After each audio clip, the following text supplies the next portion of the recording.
Nous avons une seconde loi, celle de la dépendance à l'esprit, ou la sujétion, la subordination volontaire à l'esprit. Et ce qui me semble-t-il l'exprime mieux encore, c'est l'expression qu'emploie Paul à propos de lui-même, lié par l'esprit, acte 20-22. La dépendance implique le gouvernement d'une seule vie, et ceci nous amène à examiner le chapitre 3 de l'évangile selon Matthieu concernant le baptême du Seigneur, ainsi que le passage du chapitre 2 de l'épître de Paul aux Philippiens. Nous savons que le Seigneur était sans péché et qu'il n'avait pas besoin de se faire baptiser. Il est donc important d'en saisir la signification. Le Jourdain typifie le calvaire. Le Seigneur est là dans une double représentation, celle de la vieille création qui bientôt va être jugée, c'est le côté de la mort, l'autre celle de la nouvelle création, avec le côté de la résurrection. En sortant des eaux du Jourdain, le Seigneur se présente comme le modèle de cette création, qui sera entièrement de l'esprit. Dans le 2e chapitre de l'épître aux Philippiens, nous avons cette exhortation. Ayant vous la pensée qui était en Jésus-Christ. Philippiens 2,5. Quelle est cette pensée? Le Seigneur est venu comme il l'a déclaré dans Jean 6,38. Je suis descendu du ciel pour faire non ma volonté, mais la volonté de celui qui m'a envoyé. Cette volonté du Père était que le Fils recouvre tout ce qui avait été perdu. Il fallait donc qu'il suive un chemin qui soit l'opposé de celui du premier Adam. Ce fut l'une des raisons de l'incarnation. Ainsi, la pensée qui gouverna Christ, même aux heures les plus sombres, fut essentiellement celle-ci. Toutefois, non pas ce que je veux, mais ce que tu veux. Matthieu 26,39.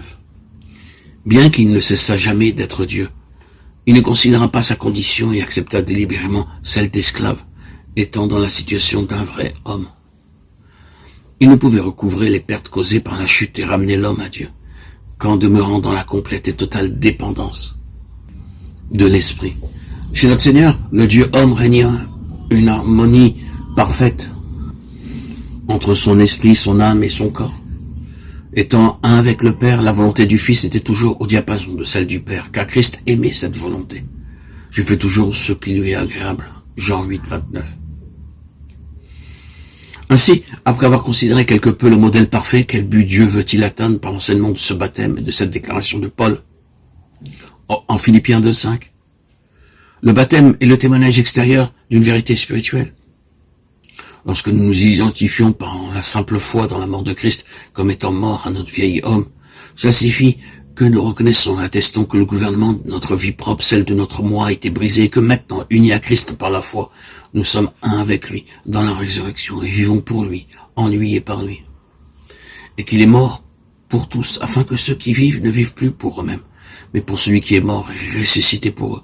2 Corinthiens 5,15. Tout a été créé par lui et pour lui. Colossiens 1,16. Le but que le Saint-Esprit poursuit en cela est de séparer l'âme de l'esprit, Hébreux 4,12, afin que le désastre produit dans l'homme par la chute soit annulé, et que le racheté devienne spirituel en vivant et marchant dans l'indépendance de l'esprit, par l'organe régénéré de l'esprit, l'homme nouveau, Éphésiens 5,24, afin de l'amener à la pleine maturité, à l'état d'homme fait,